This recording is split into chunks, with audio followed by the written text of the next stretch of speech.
رابعہ بصری رحمۃ اللہ علیہ کو اس دنیا سے گئے ہوئے 1200 سال ہو چکے ہیں، لیکن ان کا نام آج بھی زندہ ہے۔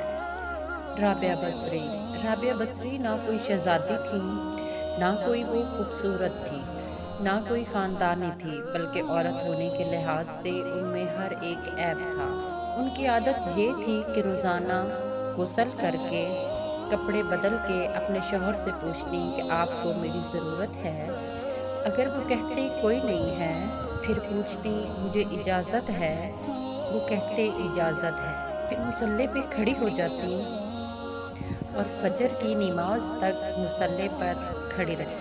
ان کا خاوند جلدی فوت ہو گیا، جوانی میں ہی بیوہ ہو گئی، تو حسن بصری بصرہ کے امام، کیا سارے مسلمانوں کے امام تھے، وہ خود آئے، خود چل کے آئے کہ میں آپ سے شادی کرنا چاہتا ہوں۔ کوئی شادی کا شوق نہیں تھا ان کو، وہ تو اولاد کے قابل نہیں، شکل ان کی صرف نیکی اور جو اللہ کا ان سے تعلق تھا۔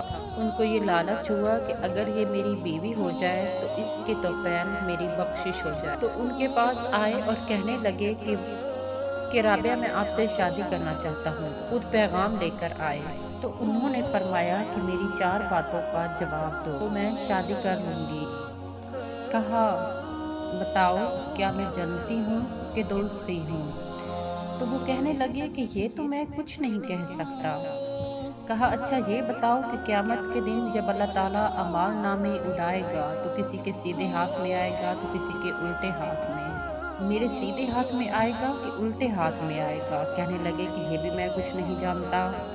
کہنے لگی اچھا یہ بتاؤ کہ جب اللہ تعالیٰ نیکیوں کو تولے گا، کسی کی نیکیاں زیادہ بڑھ جائیں گی تو کسی کے گناہ زیادہ بڑھ جائیں گے، تو میری نیکیاں زیادہ ہوں گی یا میرے گناہ زیادہ بڑھ جائیں گے؟ کہا یہ بھی نہیں بتا سکتا کہ جب لوگ پل صراط سے گزریں گے تو کوئی پار نکل جائیں گے تو کوئی نیچے گر جائیں گے، تو میں پار نکلوں گی کہ دوزخ میں گروں گی؟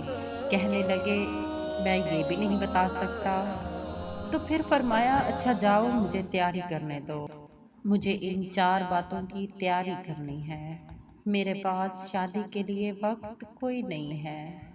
جو اللہ سے دوستی لگا دیتے ہیں، اللہ دنیا ان کے لیے مسخر کر دیتا ہے، اللہ دنیا ان کے پاؤں میں ڈال دیتا ہے۔ اور جب ان کا انتقال ہوا، رات کو ان کا انتقال ہوا، تو اپنی خادمہ سے کہا بس 2 4 آدمی بلا کے مجھے رات کو دفن کر دو، کسی کو نہ بتاؤ، صبح لوگوں کو بتا دینا، اور مجھے کفن دینا میری اسی چادر میں جس میں میں تہجد پڑھا کرتی تھی۔ تو انہوں نے راتوں رات دفن کر کے صبح اعلان کر دیا تو شور مچ گیا کہ ہائے بتایا کیوں نہیں، بتایا کیوں نہیں؟ تو اگلی رات ان کی خادمہ نے ان کو خواب میں دیکھا، سبز لباس پہنا ہوا، حسن و جمال، سورج چہرے پر چمک رہا۔ پوچھا آپ کے ساتھ کیا ہوا؟ کہا میرے اللہ نے میرے ساتھ بہت عمدہ معاملہ کیا۔ کہا آپ کی وہ چادر کہاں گئی جس میں آپ کو کفن دیا تھا؟